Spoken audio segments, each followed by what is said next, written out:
be talking about Chapter 7, using technological tools to teach mathematics. I have my textbook in front of me. It might be helpful if you have your textbook in front of you so that you can follow along, because my presentation follows the outline of the chapter. So there are 5 learner outcomes for the chapter. The 7.1 says to describe ways in which teachers can combine the strategic use of technology with effective pedagogy to address important mathematics content. 7.2 states to describe the benefits of appropriate uses of calculators. 7.3 says to describe strategic uses of digital tools within a mathematics program. 7.4 is to examine guidelines for selecting and using digital content to support mathematics teaching and learning. And finally, the last one, 7.5, says to examine guidelines for evaluating resources on the internet and increase in awareness of emerging technologies in mathematics education. The chapter starts with an introduction of some key terms used throughout the chapter. So the first is mathematical technologies, and this refers to digital content that can be accessed in one of or more of the following: computers, calculators, handheld devices, computer algebra systems, geometry software, online digital games, recording devices, interactive presentation devices, spreadsheets, internet-based resources. And the second term is technology-enabled learning setting, which is a setting that is supported by mathematical technology tools, communicative and collaborative, which are non-mathematical, or both. So an example of a communicative and collaborative tool would be Prezi, because it's not math-based, but it can be used for a math presentation.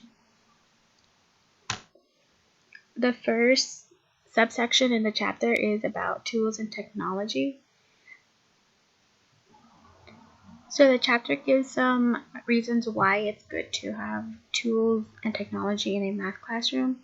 The first is that it creates an excellent program that helps students learn and make sense of mathematical ideas, reason mathematically, and communicate their thinking. The second point made in the book is that technology shouldn't be an extra added to a lesson. Teachers should carefully select and design learning opportunities where technology is an essential component in developing students' understanding, and technology should be seen as an integral part of instructional tools for deepening student understanding. So basically, technology shouldn't just be added at the end of a lesson just because it'll help the lesson be longer and take more time. It should be carefully planned ahead by the teacher so that the technology being used in the lesson can help students deepen their understanding of the concepts being taught.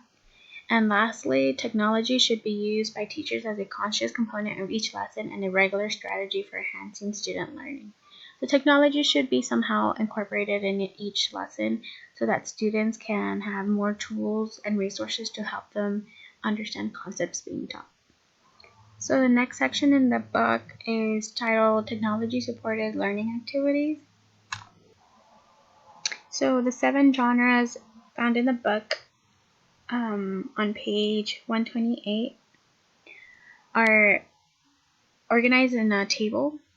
The 7 genres was created by Grangenett, Harris, and Hofer, and they basically created a table that has mathematics activities in which teachers can combine the use of technology with important pedagogy to address important content.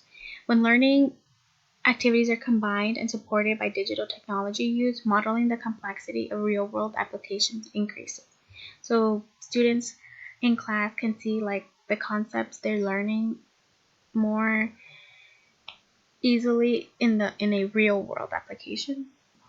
Table 7.1 contains technology-supported learning activities and sample tools and resources available for use. So what I did is I kind of broke down the table into different slides so that I could go in more in detail. So the first genre is consider and make sense of new information. So on the left side, I have the description of activities, and on the right side, I have pictures of resources you can use. These are only some resources I picked from the table. There's a lot of resources you can use, but I didn't want to include too much information on one slide. So for example, when when you are working on an activity to gain information from a student or teacher demonstration or presentation activity, a good tool to use is Jing. Students can watch a presentation, or students can create a presentation so teachers can watch to see if students are understanding the concepts. Gather information from a